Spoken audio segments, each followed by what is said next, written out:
How y'all doing out there? I know it's been a while since I did one of these, mainly due to camera.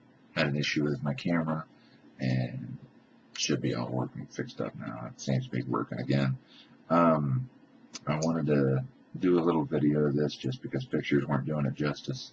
I had a special order for a customized 2x2 with a color changing LED and clear with a green button. But the difference about this one is it has the 6 amp chip in it. So we'll get a little view here of it. Zoom. Here we go. That's the front. And this is the back. You can see all the electronics through it. I think it turned out pretty nice. We'll put some stuff in here. Take a look at my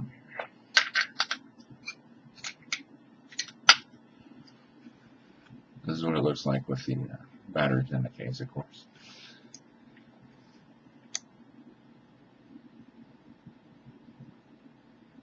The LED shows up a little bright on camera. It's not quite that bright when in your normal view.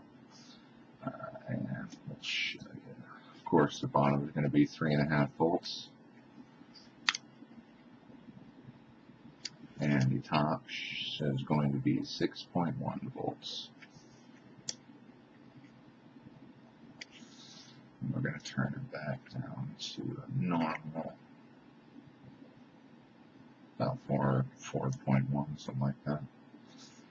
A little bit lower than that. And we'll show you how to do something. Back out to me. There we go. Also, I always send these bottles with stems along with it. I have 2 of those for it. Just like always, the bottle just slides up on the pipe. You just put it on there, push it up, and it snaps in place.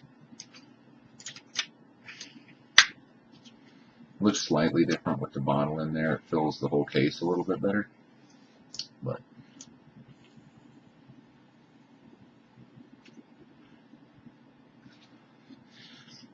I've used it with a couple of different things to make sure it works with everything. It works great.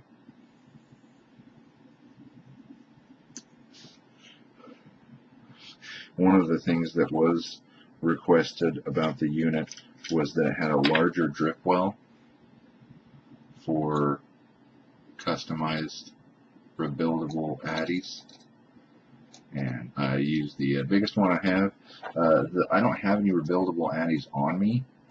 But what I do have is normal Ego T cartridges, which are 1/2 inch across, and they fit in there no problem. And there's still a good amount of space around them. So what it's going to be used for, it'll work just fine. Normally I just use tanks, but I wanted to make sure that this fit real nice. We'll get a little run around view of what it looks like. There we go. This right here is your adjuster. It's pretty smooth. You can, and you don't even have to have long fingernails. It sits out slightly. I don't want it to stick out more than that because I don't want it to like catch on a pocket if you keep it in a pocket or a purse. But other than that, you can see the colors throughout the whole thing. And it works great. If you have any questions or comments, please feel free to email me.